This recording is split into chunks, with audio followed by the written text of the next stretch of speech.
ये कहानी छगनपुर नाम के एक छोटे से गांव की है, जहां अजय नाम का एक गरीब किसान रहता था। अजय के परिवार में उसके अलावा उसकी पत्नी सीमा और एक बेटा राजू था, जिनके साथ वो बहुत खुशी खुशी रहता था। अजय के पास गांव में अपनी एक जमीन थी, जहां पर खेती कर वो अपने घर का पालन पोषण करता था। परंतु अब उसकी वो जमीन पहले की तरह उपजाऊ नहीं रही थी। धीरे धीरे उसकी जमीन से फसल की पैदावार भी कम होने लगी थी। एक दिन इसी चिंता में वो अपने जमीन के पास बैठा होता है और कमाने का कोई और जरिया सोचने लगता है। दिन प्रतिदिन मेरे इस जमीन से उगने वाली फसल कम होते जा रही है। लगता है मुझे अब कोई दूसरी जमीन लेकर काम करना होगा या तो कोई और जरिया ढूंढना होगा कमाने का। पर अब मैं इस जमीन के भरोसे नहीं रह सकता हूँ। चलो एक बार चल के सीमा से राय लेकर देखता हूँ वो क्या कहती है इस बारे में। अजय तुरंत खेत से अपने घर की तरफ चल पड़ता है। घर पहुंचकर वो सबसे पहले अपनी पत्नी सीमा को आवाज लगाता है। सीमा जरा यहाँ आना, तो तुमसे एक जरूरी बात करनी है। अजय की आवाज सुनकर सीमा वहाँ आ जाती है। बोलिए, आपने मुझे बुलाया क्या? हाँ सीमा, मुझे तुमसे एक जरूरी विषय पर बात करनी है और तुम्हारी राय जाननी है। हाँ बोलिए, क्या बात है? सीमा, तुम तो जानती हो हमारी जमीन अब पहले की तरह इतनी उपजाऊ नहीं रही है, और अगर मैं ज्यादा खाद वगैरह डालने की कोशिश करूंगा तो कहीं उसकी मिट्टी और खराब ना हो जाए। इसलिए सोच रहा हूं कि कुछ समय के लिए उस जमीन पर खेती करना छोड़ दूं। हर साल थोड़ी थोड़ी खाद उसमें डालता रहूंगा, जिससे कुछ सालों बाद वो पहले की तरह उपजाऊ हो जाएगी। फिर उसमें खेती करना शुरू कर दूंगा। हाँ, ये ठीक रहेगा। इससे आपकी जमीन भी सही रहेगी और उसमें उगने वाली फसल भी। हाँ, पर तब तक मैं क्या करूं? क्योंकि मेरे पास दूसरी तो कोई जमीन नहीं है, तो घर का खर्च चलाने और राजू के पढ़ाई के लिए कहां से पैसे जुटा पाऊंगा। आप एक काम क्यों नहीं करते? एक बार जाकर गांव के जमींदार काका से मिल लीजिए। वो तो बहुत अच्छे और नेक दिल है। वो आपकी जरूर कोई मदद करेंगे। हाँ सीमा, ये ठीक रहेगा, क्योंकि काका अगर कोई नया काम भी करने बोलेंगे तो वो उसमें भी मेरी मदद कर देंगे। ठीक है सीमा, तो मैं कल सुबह सुबह ही काका से मिलने उनके घर चला जाऊंगा।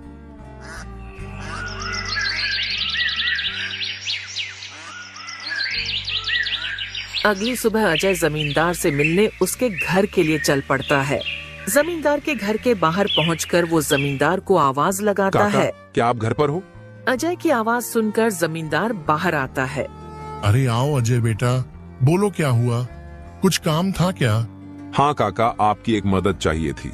हाँ बोलो ना बेटा, मैं किस प्रकार तुम्हारी मदद कर सकता हूँ? अजय फटाफट से जमींदार को अपने खेत की हालत बता देता है। तो इसमें परेशान क्या होना बेटा? काका, मेरे पास एक ही जमीन है जिस पर खेती कर मैं अपने घर का खर्च चलाता हूँ, और मैंने आज तक खेती के अलावा कोई दूसरा काम भी कभी किया नहीं। तो अब यही नहीं समझ रहा है मैं क्या करूं। बेटा, खेती के अलावा दूसरा काम क्यों करना? तुम एक काम करो, मेरे पास गांव के बाहर एक जमीन है, तुम उस पर खेती करो। काका, पर इससे तो आपका नुकसान हो जाएगा। नहीं बेटा, कोई नुकसान नहीं होगा। इसी बहाने तुम मेरी जमीन की देख रेख भी करोगे, क्योंकि अब तो मेरी उम्र भी हो गई है और मेरा बेटा भी शहर में रहता है। तो इससे तुम्हारा भी भला हो जाएगा और मेरी भी थोड़ी जिम्मेदारी कम रहेगी। ठीक है काका, अगर ऐसी बात है तो मैं कल से ही उस खेत पर काम करने चला जाऊंगा। अजय जमींदार को धन्यवाद कहकर वहाँ से अपने घर के लिए निकल जाता है। अजय अपने घर पहुंचकर सीमा को सारी बात बता देता है। ये तो बहुत अच्छा है, यानी आपकी सारी चिंता ही खत्म हो गई। हाँ सीमा, अब मैं काका के खेत पर बहुत मेहनत करूंगा और कोशिश करूंगा कि एक दो और खेत खरीद लूं, क्योंकि भविष्य में ऐसी समस्या आए तो उसके लिए हम तैयार रहे।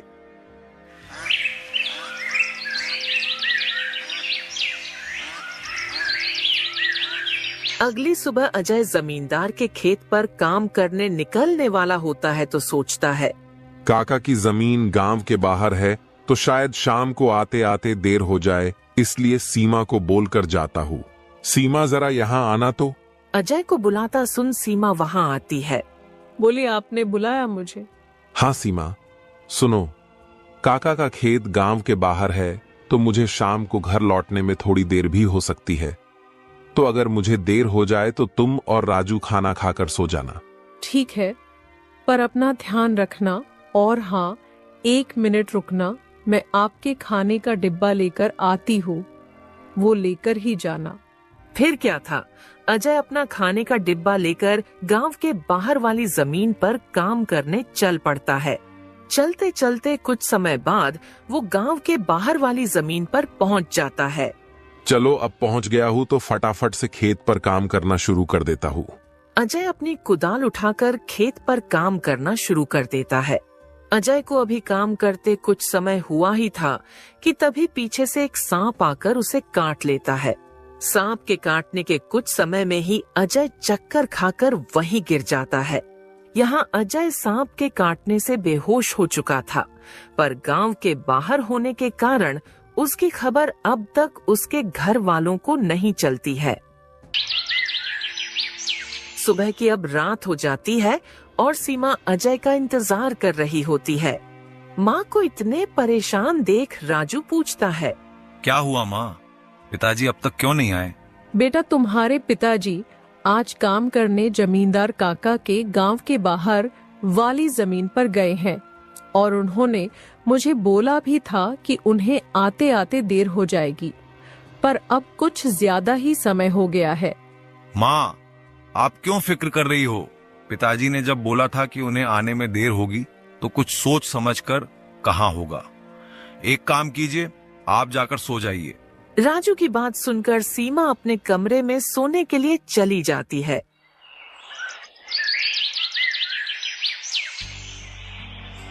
अगली सुबह भी जब सीमा देखती है कि अजय अब तक घर नहीं आया है, तो परेशान होकर वो सीधा जमींदार से मिलने उसके घर की ओर चली जाती है। सीमा जमींदार के घर पहुंचकर उनसे अजय के बारे में पूछने लगती है। नमस्ते जमींदार काका। नमस्ते बेटी, बताओ कैसे आना हुआ? काका, अजय कल आपके गांव के बाहर वाले खेत में काम करने गए थे, पर अब तक घर नहीं आए हैं। क्या कहा बेटी? अजय कल गया था और अब तक घर नहीं आया? हाँ काका, उन्होंने मुझे कहा था कि खेत गांव के बाहर है तो आते आते रात हो जाएगी, पर अब तो रात की सुबह हो गई, पर वो अब तक नहीं आए हैं। चिंता मत करो बेटी, मुझे थोड़ा समय दो, मैं अभी किसी को भेजकर पता लगाता हूँ कि अजय कहाँ है। जमींदार तुरंत अपने घर में काम करने वाले घनश्याम को अजय को देखने अपने खेत पर भेजता है। कुछ समय के बाद घनश्याम जमींदार के खेत पर पहुंच जाता है और वहां का दृश्य देखकर वो परेशान हो जाता है। ये क्या, अजय का तो पूरा शरीर नीला पड़ चुका है। मुझे लगता है इसे किसी सांप ने काटा है। मुझे तुरंत जमींदार जी को ये बात बतानी पड़ेगी। घनश्याम वहां से भागते भागते जमींदार के घर के लिए निकल जाता है। घनश्याम जैसे ही जमींदार के घर पहुंचता है, उसके कुछ कहने से पहले ही जमींदार उससे पूछने लगता है। क्या हुआ घनश्याम बेटा, तुम इतना दौड़ते हुए क्यों आए और क्या तुम्हें अजय मिला? घनश्याम जमींदार को सारी बात बता देता है जो उसने खेत में देखी थी। घनश्याम जब जमींदार को सारी बात बता रहा होता है, तभी वहाँ पास में खड़ी सीमा भी सारी बात सुन लेती है और रोने लगती है। घनश्याम, तुम सबसे पहले वैद्य जी को लेकर वहाँ पहुँचो, मैं सीमा बेटी को लेकर वहाँ आता हूँ। घनश्याम को वैद्य जी के पास भेजने के बाद जमींदार सीमा को समझाने लगता है।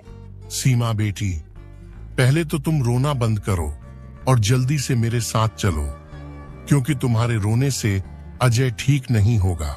फिर क्या था, जमींदार सीमा को लेकर अजय को देखने उसके खेत के तरफ निकल जाता है और घनश्याम वैद्य जी को लेने दूसरी तरफ निकल जाए। जमींदार और सीमा जब वहां पहुंचे तो उन्होंने देखा अजय बेहोश हालात में खेत में गिरा था और उसका पूरा शरीर नीला पड़ चुका था। सीमा अजय के पास बैठकर रोने लगती है। तभी वहां वैद्य जी आ जाते हैं। वैद्य जी के आते ही सीमा वहाँ से हट जाती है और वैद्य जी अजय की हालत का जायजा लेने लगते हैं। क्या हुआ वैद्य जी, अब कैसी है अजय की हालत? देखिए जमींदार जी, मैं आपको झूठ बोलकर अंधेरे में नहीं रखना चाहता हूँ, पर अजय की हालत बहुत खराब है। वैसे तो मैंने उसे जहर को काटने वाली औषधि दे दी है, परंतु जहर अजय के अंदर कुछ ज्यादा समय तक रह गया है, जिस कारण वो प्रगाढ़ बेहोशी के हालत में चला गया है। प्रगाढ़ बेहोशी, ये क्या होता है वैद्य जी? प्रगाढ़ बेहोशी के हालत में व्यक्ति जीवित तो होता है, परंतु उसके बदन के हिस्से में हलचल नहीं होती है, और ये अब कब होश में आएगा ये भी नहीं कह सकते हैं। वैद्य जी, तो अब हम क्या करें? देखिए जमींदार जी, अभी के लिए मैं कुछ दवाइयां दे रहा हूँ, उसे समय समय पर पानी में मिलाकर देना, बाकी तो सब ऊपर वाले के भरोसे हैं। वैद्य अजय की हालत का जायजा लेकर और दवा देकर वहाँ से चले गए। फिर कुछ गांव वाले अजय को लाकर उसको उसके घर के बिस्तर पर लिटा देते हैं। देखो सीमा बेटी, तुम बिल्कुल चिंता मत करना, तुम अजय की अच्छे से देखभाल करो, देखना वो बहुत जल्द ठीक हो जाएगा। और तुम्हें अगर किसी भी चीज की कोई भी जरूरत हो तो मुझे जरूर बता देना, और हर महीने मैं तुम्हारे लिए और राजू के लिए कुछ पैसे भेजता रहूंगा, पर तुम हिम्मत मत हारना। आपका बहुत बहुत धन्यवाद काका, आप हम लोगों की बहुत मदद कर रहे हो। जमींदार फिर वहाँ से सीमा को दिलासा देकर चले जाते हैं। जमींदार के जाने के बाद वहाँ राजू आ जाता है और अपने पिता की हालत देखकर सीमा से उसका कारण पूछने लगता है। माँ, ये पिताजी को क्या हुआ है? बेटा, तुम्हारे पिताजी को कल खेत में सांप ने काट लिया है, जिस कारण वो बेहोश हो गए हैं। माँ, तो पिताजी होश में कब आएंगे? बेटा, वैद्य जी ने कुछ दवाइयाँ दी है और उन्हें समय समय पर पिलाने कहा है। उन्होंने बोला कि उन दवाइयों से वो बहुत जल्द ठीक हो जाएंगे। पर माँ, पिताजी की ऐसी हालत है तो अब हमारे घर का खर्च कैसे चलेगा? बेटा, तुम उसकी चिंता मत करो, मैं हूं ना, मैं सब संभाल लूंगी। नहीं माँ, आप क्या क्या करोगी? आप पिताजी का ध्यान रखोगी, आप घर संभालोगी कि घर का खर्च देखोगी? माँ, आप बस पिताजी का और घर का ध्यान रखो, मैं अब खेत पर काम करके घर का खर्च चलाऊंगा। राजू की ऐसी बातें सुन सीमा भावुक हो जाती है। नहीं बेटा, तुमको काम करने की कोई जरूरत नहीं है, मैं सब संभाल लूंगी, तुम बस अपने पढ़ाई का ध्यान रखो। तुम्हारे पिताजी का सपना है कि तुम बहुत बड़े अफसर बनो, और मैं तुम्हें वो बनाकर रहूंगी, भले उसके लिए मुझे कितनी भी मेहनत क्यों ना करनी पड़े। फिर सीमा राजू को वहाँ से पढ़ने भेज देती है। मुझे अब कुछ करना ही होगा, क्योंकि मैं अब अजय का ठीक होने का इंतजार तो नहीं कर सकती हूँ। मुझे अब खुद जाकर खेती करनी होगी, और हो सके तो कोई और काम भी देखना होगा। अगली सुबह सीमा सीधे जमींदार से मिलने पहुंच जाती है। नमस्ते जमींदार काका। नमस्ते बेटी, बताओ कैसे आना हुआ, और अजय की तबीयत अब कैसी है? काका, अजय की तबीयत फिलहाल तो वैसी ही है, और मुझे आपकी एक मदद चाहिए थी, इसीलिए मैं आपसे मिलने चली आई। हाँ, बोलो ना बेटी, मैं तुम्हारी किस प्रकार मदद कर सकता हूँ?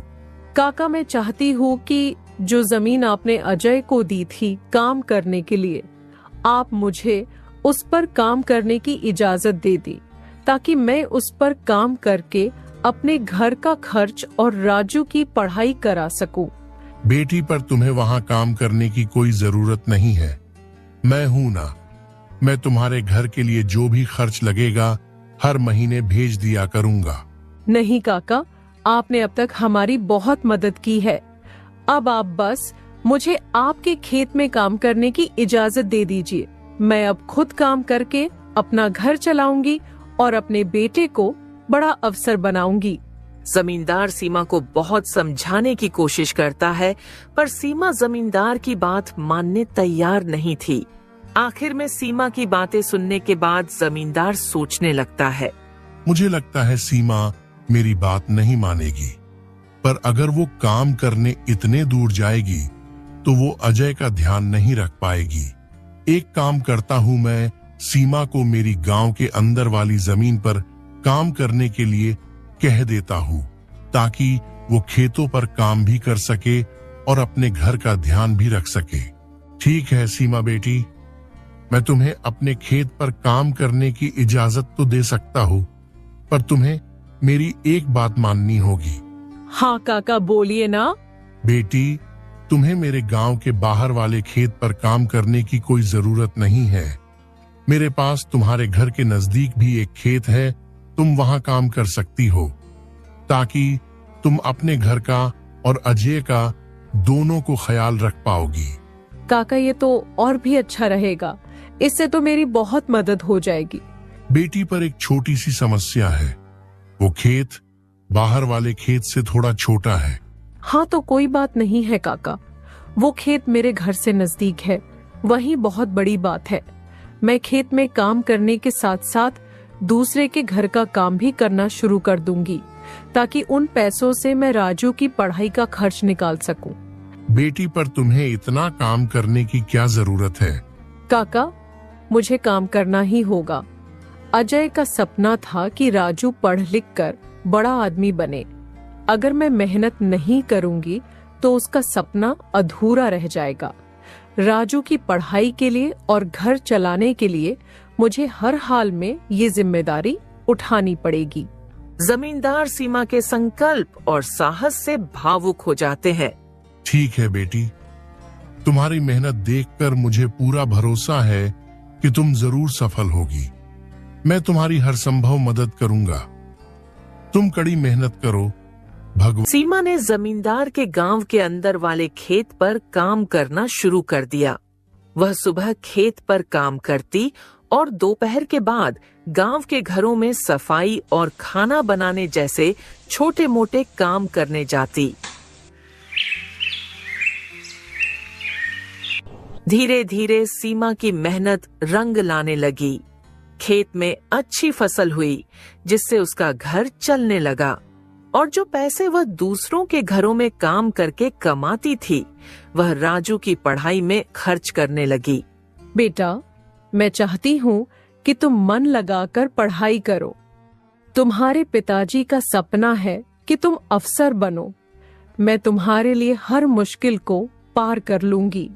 माँ, मैं कड़ी मेहनत करूंगा। एक दिन मैं पिताजी का सपना पूरा करके दिखाऊंगा। सीमा की मेहनत और त्याग से गांव के लोग भी प्रेरणा लेने लगे। उन्होंने देखा कि कैसे एक माँ अपने परिवार के लिए हर कठिनाई का सामना कर रही है। इसी बीच अजय की हालत धीरे धीरे सुधरने लगी। वैद्य जी की दवाओं और सीमा की देखभाल ने जहर का असर कम कर दिया। एक दिन अचानक अजय को होश आ गया। अजय को होश में आते देख सीमा बहुत खुश हो गई। अजय, तुम्हें होश आ गया। भगवान ने मेरी मेहनत और दुआएं सुन ली। सीमा, मैंने तुम्हें और राजू को बहुत परेशान किया। नहीं अजय, तुम हमारी ताकत हो। जब तक तुम ठीक हो रहे थे, मैंने हर जिम्मेदारी संभाली, और देखो अब सब कुछ ठीक हो रहा है। अजय धीरे धीरे पूरी तरह ठीक हो गया। उसने सीमा की मेहनत और त्याग देखकर प्रण लिया कि अब वह उसके साथ कंधे से कंधा मिलाकर परिवार को आगे बढ़ाएगा। राजू की पढ़ाई भी सफलतापूर्वक चलती रही और कुछ सालों बाद वह एक बड़ा अफसर बन गया।